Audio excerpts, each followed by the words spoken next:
Welcome back to our channel. Telugu cinema చరిత్రలో ఎన్నో అద్భుతాలు ఉన్నాయి. అందులో కొన్ని సినిమాలు ఎప్పటికీ మనసులో నిలిచిపోతాయి. అలాంటి ఒక గొప్ప చిత్రమే విశ్వవిఖ్యాత నటసార్వభౌమ నందమూరి తారక రామారావు గారి యమగోళ. 1977లో విడుదలైన ఈ సినిమా అప్పట్లో సృష్టించిన సంచలనం అంతా ఇంతా కాదు.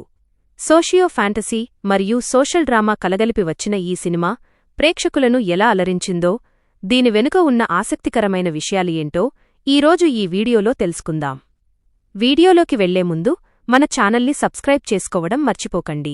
యమగోళ సినిమా కథ విషయానికి వస్తే, ఇది ఒక నిజాయితీపరుడైన యువకుడు, ఆపై యమధర్మరాజు మధ్య జరిగే సరదా పోరు.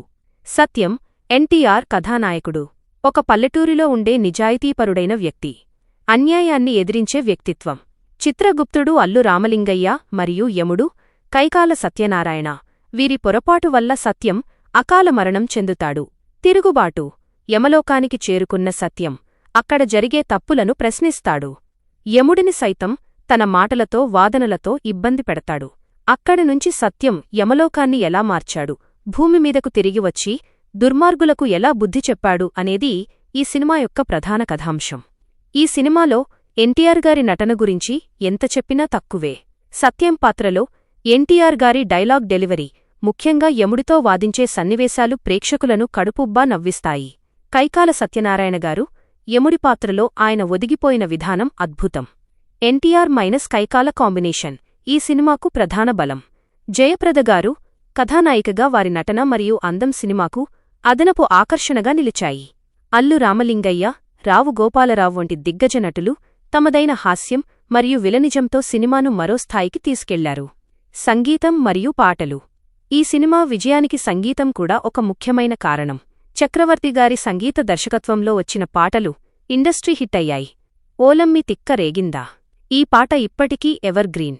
ఎన్టీఆర్ మరియు జయప్రద మధ్య వచ్చే ఈ పాటలో డాన్స్ అద్భుతంగా ఉంటుంది. గుడివాడ వెళ్ళా మరియు ఇతర పాటలు కూడా అప్పట్లో ట్రెండ్ సెట్టర్గా నిలిచాయి.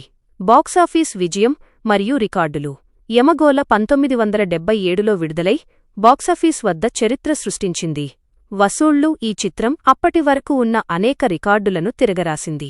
కేంద్రాలు. అనేక కేంద్రాల్లో 100 రోజులు, కొన్ని కేంద్రాల్లో 200 రోజులకు పైగా ప్రదర్శితమైంది. ఇన్స్పిరేషన్. ఈ సినిమా తరువాత తెలుగులో యమలోకం నేపథ్యంలో ఎన్నో సినిమాలు వచ్చాయి. కానీ యమగోళ ఇచ్చిన కిక్ మాత్రం వేరు. మొత్తంగా చెప్పాలంటే యమగోళ అనేది కేవలం ఒక సినిమా కాదు, తెలుగు సినీ పరిశ్రమకు ఎన్టీఆర్ అందించిన ఒక మధురమైన జ్ఞాపకం.